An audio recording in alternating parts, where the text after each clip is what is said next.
عليكم ورحمة الله وبركاته. بسم الله الرحمن الرحيم. الحمد لله الذي هدانا لدين الإسلام وما كنا لنهتدي لولا أن هدانا الله. الصلاة والسلام على سيدنا محمد صلى الله عليه وسلم الذي أرسله بالحق بشيرا ونذيرا وداعيا إلى الله بإذنه وسراجا منيرا وعلى آله وأصحابه أجمعين. أما بعد فقد قال الله تعالى في القرآن العظيم: أعوذ بالله من الشيطان الرجيم. لن ينال الله لحومها ولا دماؤها ولكن ينالها التقوى منكم كذلك سخرها لكم لتكبروا الله على ما هداكم وبشر المحسنين. قال نبينا صلى الله عليه وسلم: الحج المبرور ليس له جزاء إلا الجنة. قيل وما بره؟ قال إطعام الطعام وتجيب الكلام أو كما قال عليه الصلاة والسلام. அன்புமிக்கவன் அருள்மிக்கவன் அல்லாஹ்வின் அருள் பெயரினால் ஆரம்பம் செய்கின்றேன். ஸலாத்தும் ஸலாமும் ஷஃபீஉல் முத்னிபீன் ஸல்லல்லாஹு அலைஹி வஸல்லம் அவர்கள் மீது, அவர்களுடைய குடும்பத்தார்கள், சஹாபா பெருமக்கள், நல்லவர்கள், நம் அனைவர்கள் மீது உரைத்தாக. அன்புமிக்க அல்லாஹ்வின் நல்லடியார்களே, சத்தியக்குரிய சமுதாய பெருமக்களே, புனிதமான துல்ஹஜ்ஜினுடைய மாதத்தில் நாம் அமர்ந்திருக்கின்றோம். இந்த மாதம் இஸ்லாத்தினுடைய 5 கடமைகளையும் ஒரே நேரத்தில் செய்கின்ற ஒரு மகத்துவமிக்க மாதமாக இருந்து கொண்டிருக்கிறது. இஸ்லாத்தினுடைய 5 கடமைகள், இந்த 5 கடமைகளையும் ஒரே நேரத்தில் செய்வதற்குரிய வாய்ப்பு இந்த துல்ஹஜ்ஜுடைய மாதத்தில் இருக்கின்றது. லா இலாஹ இல்லல்லாஹ் முஹம்மது ரசூலுல்லாஹ் என்ற கலிமாவை என்ற திக்ரை நாம் எல்லா மாதங்களிலும் சொல்றோம், இந்த மாதத்திலும் சொல்கின்றோம். இறைவனுடைய திக்ரை நாம் செய்து கொண்டிருக்கிறோம். இரண்டாவது, தொழுகைகளை நாம் எல்லா மாதங்களையும் நிறைவேற்றுவது போல இந்த மாதங்களிலும் தொழுகையை நாம் நிறைவேற்றிக் கொண்டிருக்கிறோம். அதுபோல நோன்புகள், ரமலான் மாதத்தில் நோன்பு கடமையாக இருக்கிறார்கள். நோம்பினுடைய இதர சுன்னத்தான நோன்புகளையும் மற்ற மாதங்களையும் நாம் நிறைவேற்றுவது போல இந்த மாதங்களையும் நாம் நோன்பு நோக்கிறோம். அரபாவுடைய நாள் இன்று நாம் நோன்பு நோக்கிறோம். நான்காவது, ஜகாத்தை கொடுப்பது, தர்மங்களை செய்வது. இந்த மாதங்களிலேயும் நாம் தர்மம் செய்கின்றோம், ஜகாத்துகளை கொடுக்கின்றோம், சதகாக்களை கொடுக்கிறோம். அடுத்து, எந்த மாதங்களிலும் செய்ய முடியாத ஒரு வணக்கம் ஹஜ். இந்த மாதத்தில் தான் ஹஜ்ஜினுடைய கடமைகள் நிறைவேற்றப்படுகிறது. ஒரு ஹஜ் செய்யக்கூடியவர் இதன் 4 அமல்களை இந்த மாசத்தில் செய்கின்றார். நோன்பு பிடிப்பார், தர்மம் செய்கின்றார், ஜகாத் கொடுக்கின்றார், திக்ர் செய்கின்றார், அதே நேரத்தில் ஹஜ்ஜும் செய்கின்றார். இவ்வளவு பெரிய 5 கடமைகளை முழுமையாக நிறைவேற்றுகின்ற ஒரு சிறப்புக்குரிய இந்த மாதத்தில் நாம் அமர்ந்திருக்கின்றோம். ஹாஜிகள் எல்லாம் பல லட்சங்களை செலவழித்து புனிதமான ஹஜ்ஜினுடைய கடமையை நிறைவேற்றுவதற்கு சென்றிருக்கிறார்கள். ஒரே விதமான வெள்ளுவரை புனைந்து அவர்கள் கவாப் செய்கின்றார்கள், சகி செய்கின்றார்கள், மினாவை தங்கியிருக்கின்றார்கள், அரபாவை தங்குகிறார்கள், முஸ்தலிஃபாவை அவர்கள் மனாசிரத்திலே படுத்திருக்கின்றார்கள். ஷைத்தானுக்கு கல்வி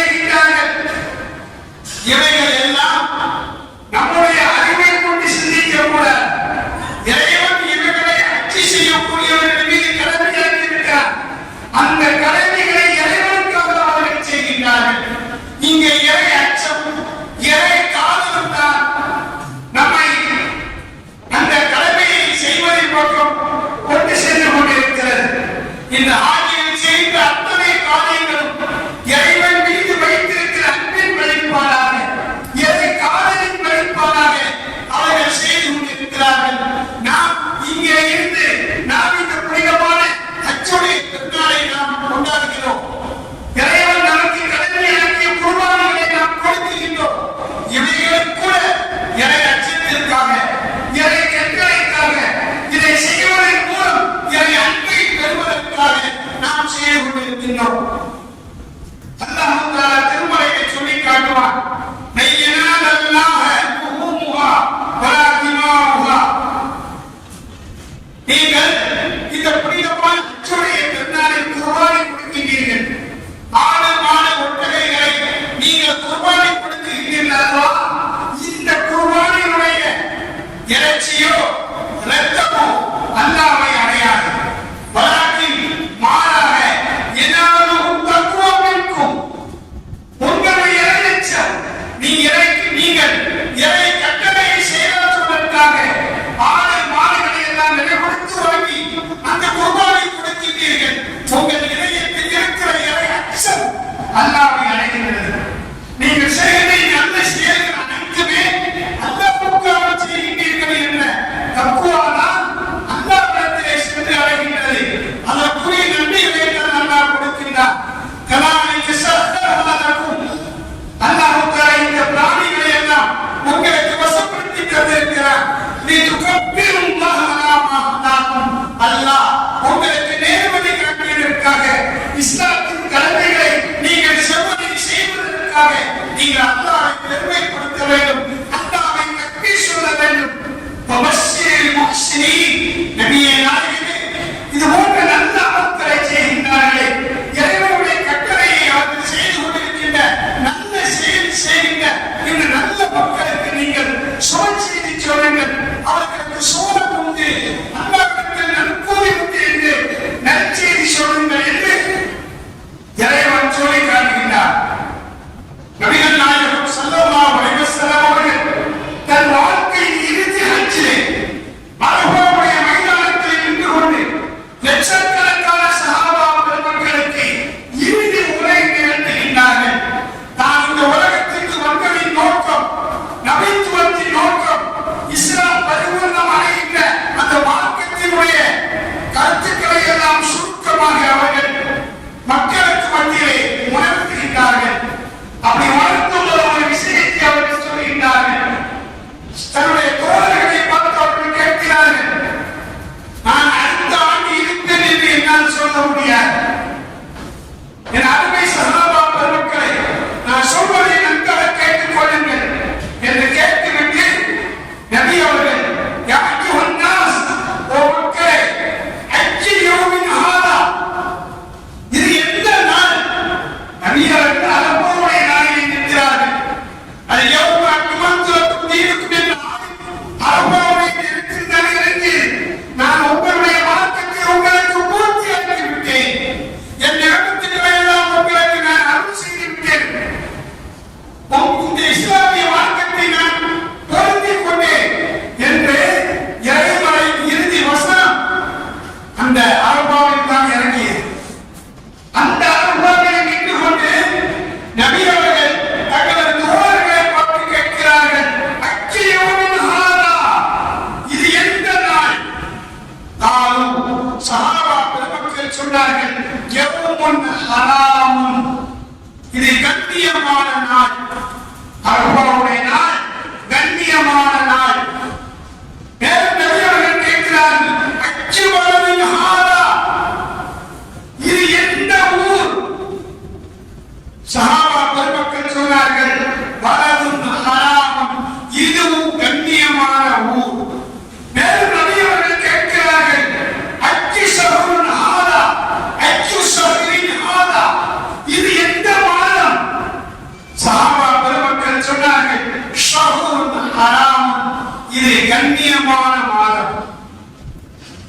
இப்பொழுது நபி அவர்கள் சொன்னார்கள், என் அருமை தோழர்களே, வைத்த நிமாக்கும் வஅம்வா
சிலரை கொலை செய்வதன் மூலம், உங்கள் சிலரை வெட்டுவதன் மூலம் நீங்கள் காவலாக மாறிவிடாதீர்கள் என்று நபி அவர்கள் எச்சரிக்கிறார்கள்.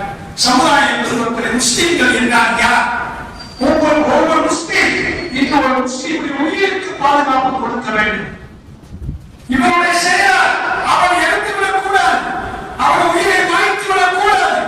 ஒவ்வொரு உயிரையும் பாதுகாக்கின்ற பொறுப்பு நல்ல அமல் செய்கிற முஸ்லிம்களுக்கு இருக்கிறது.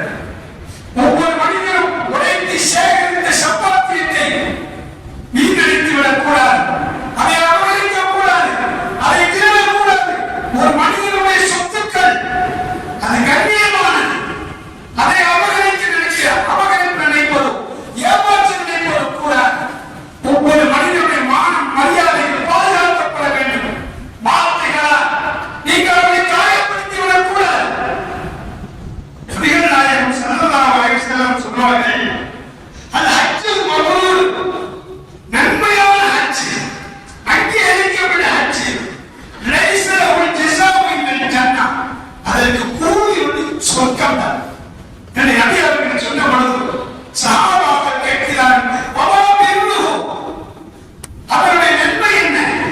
நன்மையான ஹஜ்னா அந்த ஹஜ்ஜுடைய நன்மை என்ன என்று கேட்கின்ற போது நபி அவர்கள் சொன்னார்கள், இத்ஆமு தஆமி, பசித்தவர்களுக்கு உணவளிப்பது, ஏழை எளிய மக்களுக்கு தர்மங்களை செய்வது, வத்தஜ்ஜிபுல் கலாமி, நல்ல பேச்சை பேசுவது. ஹஜ்ஜுக்கு சென்றால் கூட அங்கேயும் தர்மம் செய்ய வேண்டும், தேவை உள்ளவர்களுக்கு உதவி செய்ய வேண்டும், பசித்தவர்களுக்கு உணவு கொடுக்க வேண்டும், பேசினால் நல்ல பேச்சை பேச வேண்டும்.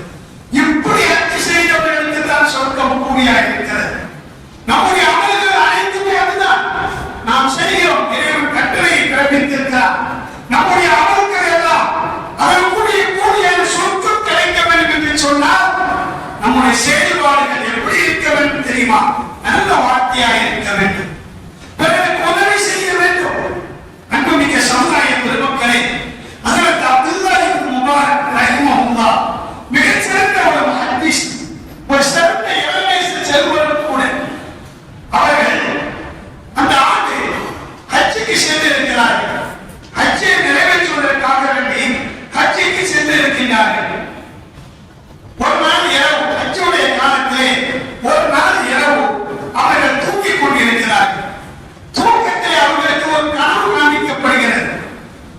அதாவது அவருடைய தலைமாட்டிலே 2 நபர்கள் இருக்கிறார்கள். ஒருவர் இன்னொரு இடத்தில் கேட்கிறார், அத்ததிரி கப்ஹும் அல்லதீன கபிலல்லாஹு ஹஜ்ஜஹும் பிஹாதல் ஆமி, இந்த ஆண்டிலே ஹாஜிகள் எல்லாம் ஹஜ் செய்ய வந்திருக்கிறார்களே, இவர்களுடைய ஹஜ்ஜை அல்லாஹ் ஏற்றுக்கொண்டானா என்பதை நீ அறிவாயா? கனவுல ஹஜ் செய்ய வந்திருக்கிறார், அப்துல்லாஹ் முபாரக் போந்திருக்காங்க, இவங்களுடைய ஹஜ்ஜை எல்லாம் அல்லாஹ் ஏற்றுக்கொண்டான் என்பது உனக்கு தெரியுமா? அவர் சொல்றாரு, எனக்கு தெரியாது. உங்களுடைய ஹஜ் அல்லாஹ் ஏற்றுக்கிறான்னு எனக்கு தெரியாது. ஆனா ஒரு உண்மை எனக்கு தெரியும், இந்த ஹஜ்ஜைக்கே வராத ஒருவர் செய்த நல்ல ஒரு செயலினால் இந்த மக்களுடைய ஹஜ்ஜை அல்லாஹ் ஏற்றுக்கொண்டார். அப்போ அந்த நபர் யாரு அப்படி இவர் கேட்கல. அவங்க சொல்றாங்க, ஷாம் தேசத்துல என்ற ஒரு செருப்பு தைக்கும் தொழிலாளி, அவர் செய்த ஒரு நல்ல காரியம். அவர் ஹஜ்ஜுக்கு வரவில்லை, ஊர்ல இருந்து செய்த நல்ல காரியம், இவருடைய ஹஜ்ஜை எல்லாம் அல்லாஹ் ஏற்றுக்கொண்டார் என்று சொல்லிவிட்டு அவர்கள் சொல்லிவிடுகிறார்கள். கனவு கலைகிறது. அப்துல்லாஹ் முபாரக் ரஹிமஹுல்லாஹ் நினைத்து பார்க்கிறார்கள், தன் கண்ட கனவை நினைத்து பார்க்கிறார்கள். யார் அந்த ஷாம் தேசத்தில் அந்த செருப்பு தொழிலாளி யார்? அவருடைய நல்ல செயலினால நம்முடைய ஹஜ்ஜை அல்லாஹ் ஏற்றுக்கொண்டான் என்றால் அவர் என்ன நல்ல செயல் செய்தார் இதை தெரிய வேண்டும் என்பதற்காக ஹஜ்ஜினுடைய எல்லாவற்றையும் முடித்துவிட்டு தான் ஊருக்கு கூட செல்லாமல் ஷாம் தேசத்துக்கு செல்கின்றார்கள். இமாம் அப்துல்லாஹ் இப்னு முபாரக் ரஹிமஹுல்லாஹ் அவர்கள் ஷாம் தேசத்துக்கு செல்கின்றார்கள். ஷாம் தேசத்துக்கு சென்று அங்க ஒரு யார், அவர் எங்கே இருக்கிறார் என்று அழைகிறார்.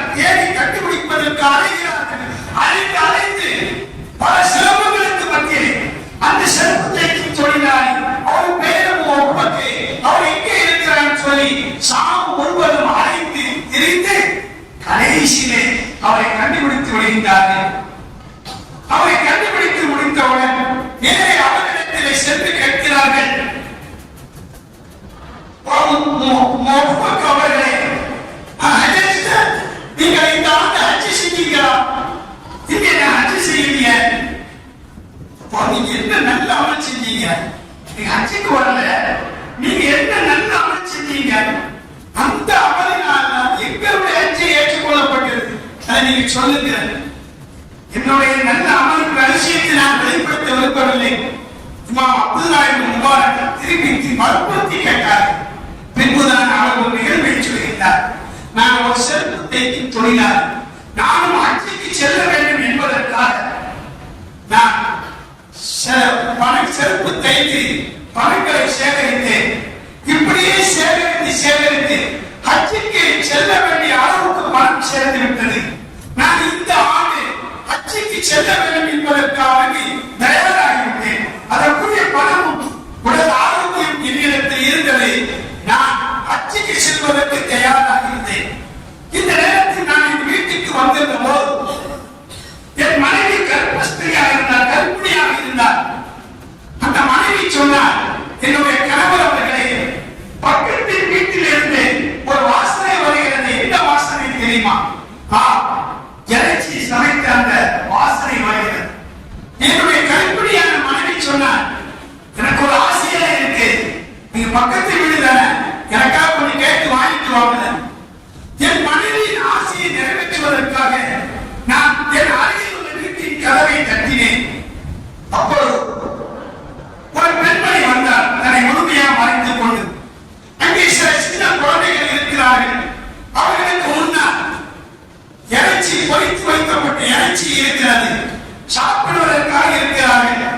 இந்த நேரத்தில் நான் அந்த பெண்ணிடத்தில் கேட்டேன், பெண்மணியே, என்னுடைய மனைவி கர்ப்பஸ்திரியாக இருக்கிறார், அவள் ஆசைப்படுகிறார், கொஞ்சம் இறைச்சி தரலாம். இதை கேட்டு அந்த பெண்மணி அழுகின்றார். அழுதுவிட்டு சொன்னார், பெரியவரே, நீங்கள் எல்லாம் நல்லவர்கள், நாங்களும் இந்த உணவு நாங்கள் சாப்பிடுகிறோம். ஆனால் ஒரு தருணத்தில் நான் நிர்பந்திக்கப்பட்ட ஒரு பெண், எங்களுக்கெல்லாம் நிர்பந்திக்கப்பட்டதினால இந்த உணவை சாப்பிடும். இது ஹராமான உணவு, ஆனால் எங்களுக்கு மட்டும் ஹராம். எங்களுக்கு வேற வழி இல்லை, அதனால இந்த இறைச்சி நாங்கள் சாப்பிடுறோம். ஆனா உங்களுக்கு ஹராம்.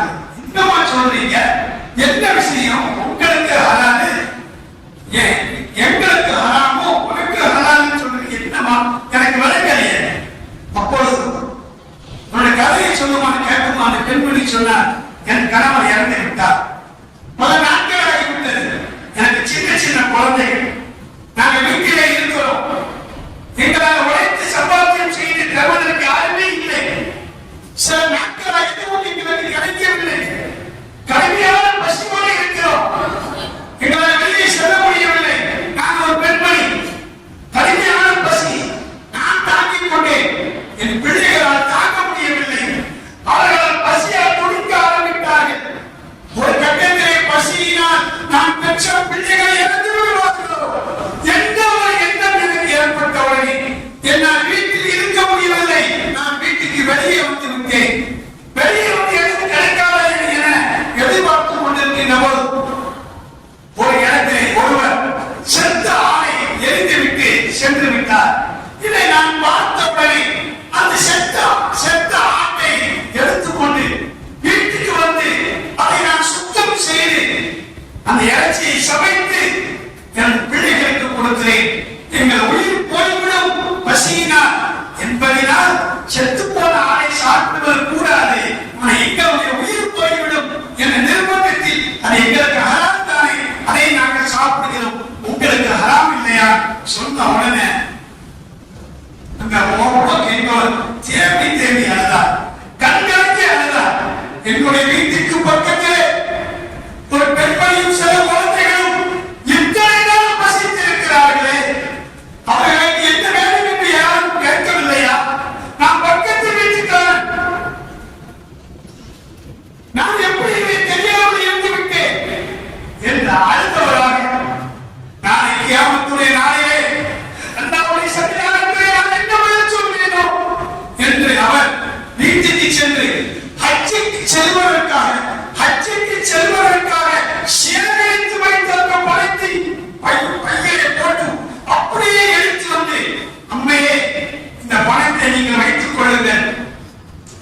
முடியவில்லை என்று முஹம்மத் என்பவர் அப்துல்லாஹ் இப்னு முபாரக் ரஹிமஹுல்லாஹ் அவர்களிடத்திலே சொன்ன பொழுது அப்துல்லாஹ் இப்னு முபாரக் சொன்னார்கள், முபஷ்ஷிருக லம் யக்துபுலக அன்த ஹஜ்ஜத்துன் ஃபகத் பல் கபில ஹஜ்ஜகல் ஹஜீஜி அத்லாஹு பி சபபிக அன்த.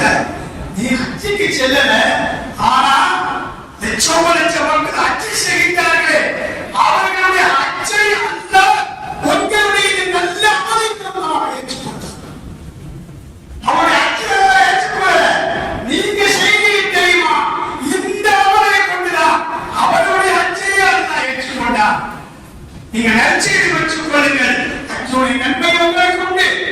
உங்களுடைய நீங்க ஹஜ்ஜு செய்யவில்லை என்றாலும் இந்த நல்ல செய்தினால ஒரு குடும்பத்தை வாழ வைத்தீர்கள் அல்லவா? ஹாஜிகளுடைய ஹஜ்ஜையெல்லாம் அல்லாஹ் ஏற்றுக்கொண்டார். சுப்ஹானல்லாஹ். அன்புக்குரிய சமுதாயத்தில் மக்களை குறித்து சிந்தித்து பாருங்கள். இஸ்லாம் எப்படிப்பட்ட மார்க்கம்? கொஞ்சம் எண்ணீர்கள். ஒரு மனிதன் இன்னொரு மனிதனை வாழ வைக்க வேண்டும். அவன் உயிர், அவன் மானம், மரியாதை, செல்வம், அவனை சுற்றி இருக்கிற அனைத்து வஸ்துக்களையும் பாதுகாப்பதானே ஒரு மூமியினுடைய கடமை. நாம் சொல்கிறோம், நாம் குர்பானை கொடுக்கிறோம், ஹஜ்ஜு செய்கிறோம். இதனுடைய நோக்கம் என்ன? அல்லாஹ்வுடைய படைப்பினங்களை வாழ வைப்பதுதான், அவர்களை சந்தோஷப்படுத்துவதுதானே. நாம் கொடுக்கிற குர்பானி அந்த இறைச்சி ரத்தம் அல்லாஹ்வை அழியல. நீங்கள் அந்த இறைச்சியை நீங்க சாப்பிடுங்க, ஏழைகளுக்கு கொடுங்க, உறவினர்களுக்கு கொடுங்க. சுப்ஹானல்லாஹ். இந்த குர்பானியுடைய நோக்கம் என்ன? இறைச்சியும் அவன் மனிதர்கள் சாப்பிடணும், இறைச்சியை சாப்பிடாத மனிதன் இருக்கக்கூடாது. ஏழை எளிய மக்களுக்கு போய் சேர வேண்டும். இதுதான் அன்புமிக்க அல்லாஹ்வின் நல்லடியார். நாம் நம்மை சுற்றி இருக்கிற பகுதியிலே எத்தனை ஏழைகள் இருக்கிறார்கள். அன்றைய கால மக்கள் எல்லாம் வெளியே வரமாட்டார், வீட்டுக்குள்ள பசியோடு இருந்திருக்காங்க. பாருங்க, வழி இல்லாம செத்தாக எடுத்திருக்காங்க. எந்த அளவு வந்து கட்டுப்படுத்தி வீட்டுக்குள்ளே இருந்திருக்கிறார். நாளைக்கு அந்த கேள்வி கேட்போம். நம்மை சுற்றி இருக்கிற மக்கள் ஏழைகள் இருக்கிறார், சிரமம் பண்ணவங்க இருக்கிறாங்க. இவர்களுடைய சிரமத்தை அகற்றுவதாக இஸ்லாம். கொஞ்சம் எப்படி பார்க்க வேண்டாமா? நாளைக்கு அல்லா கேட்போம், உன் பக்கத்து வீட்டுக்காரர் பசித்திருக்கும் போது நீ வந்து நல்ல உணவை சாப்பிட்டியா? வயதான சாப்பிட்டிய முஸ்லீமே கிடையாதுமா. நாளைக்கு மறுபடியும் புகாரில் வருகிற ஹதீஸ். கொஞ்சம் இதையெல்லாம் சிந்தித்து பாருங்கள் சமுதாய பெருமக்களே. அதனால்தான் நம்முடைய அவர்கள் நம்முடைய நல்லறங்கள் அல்லாஹ்விடத்தில் ஏற்றுக்கொள்ளப்பட வேண்டும் என்றால் நம்ம சுற்றி இருக்கிற இறை படைப்பினர்களுடைய தேவைகளை நிறைவேற்ற வேண்டும். இந்த அடிப்படையில் தான் நம்முடைய மதரசாவை சுற்றி பல ஏழைகள் இருக்கிறாங்க, கஷ்டப்படுறவங்க இருக்கிறாங்க, ஒன்றுக்கு வழி இல்லாம இருக்கிறாங்க, நிலைமைகள் இருக்கிறாங்க, சமாளிக்க முடியாம இருக்கிறாங்க. இவங்களுக்கு ஏதாவது உதவி செய்ய சொல்லினா நம்ம ஒரு மாதத்தோறும் இந்த 5 கிலோ அரிசி சில மளிகை சாமான்களை கொடுக்கிறோம். ஆனா ஏழைகள் நிறைய இருக்கிறாங்க, அவங்களுக்கு கொடுக்க முடியல. ஒரு 30 பேருக்கு கொடுத்துக்கிட்டு இருக்கோம், அது கூட கொடுக்க முடியாத ஒரு காரணம் நீங்கள் செய்கிற ஒரு தர்மத்தினால்தான். நீங்க கொடுக்கிற ஒரு தர்மம் அந்த ஏழைக்கு போய் சேரும். இல்லைன்னா நாளைக்கு அல்லாஹ் பதில் சொல்றோம். எங்கோ இருக்கிற மக்களுக்கு உதவி செய்வதல்ல, பக்கத்தில் இருக்கவனை முதலிப்பார். ஒரு உறவினரை நீப்பார், அவனை பற்றினவனுக்கு எங்கு போய் பரிகாசம் கட்டி கொடுத்தாலும் நன்மை உனக்கு சேர, ஒரு நன்மை உனக்கு சேர வேண்டும் என்றால் பக்கத்தில் இருப்பவன் ஒன்னால் சந்தோஷமாக இருக்க வேண்டும், மகிழ்ச்சியாக இருக்க வேண்டும், அவன் பசியை அகற்ற வேண்டும், அவன் தேவையை நிறைவேற்ற வேண்டும். நோயாளியா இருக்கிறானா அவனுக்கு ஆறுதல் சொல்லு, அவன் நோயை நீக்குவதற்கு முயற்சி செய்ய. இதுதான் இறை பண்புகள். இந்த இறை பண்புகளை தான் நம்முடைய இஸ்லாம் இறை கடமைகளின் மூலம் வெளிப்படுத்துகிறது. நாம் செய்கிற இந்த கடமைகள் தொழுகை, நோன்பு, ஜகாத் எதுவாக இருந்தாலும் சரிதான். யாருடைய மனதை புண்படுத்த கூடாது. அல்லாஹ்வுக்காக செய்கிறோம், பிறர் பாராட்ட வேண்டும் என்பதற்காக தொழுகையை வால்போஸ்ட் அடிச்சுன்னா தொழுகை நடக்கும் சொல்லி இது நபிவழி இல்லையே. இது நபிவழி இல்லை. அசுத்தமான கிரௌண்டுகள்ல திறன் தொழுகை சொல்லி அந்தமை தொழுது தொழுகை எப்படி கூடும்? தெருக்க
அல்லாஹ் ஆக்கி அருள் புரிவானாக. நம்முடைய செயல்கள் ஹஜ்ஜுக்கு சென்றிருக்கிற மக்களுடைய ஹஜ்ஜை ஏற்றுக்கொள்ளப்பட வேண்டும். அவர்கள் செய்த அந்த நல்ல அமல்கள் நம்முடைய இந்த நல்ல அமல்கள் அல்லாஹ்விடத்தில் ஏற்றுக்கொள்ளப்பட வேண்டும். அதற்குரிய பரிபூர்ணமான ஒரு நல்ல காரியங்களுக்கு இறைவன் அவனுடைய மேலான உதவியை தந்து உலகத்தில் வாழக்கூடிய முஸ்லிம்களுக்கு நிம்மதியை அதனால் தந்தரும் புரிவானாக. வாஹிரு தஅவானா அல்ஹம்துலில்லாஹி ரப்பில் ஆலமீன். அஸ்ஸலாமு அலைக்கும் வரஹ்மத்துல்லாஹி.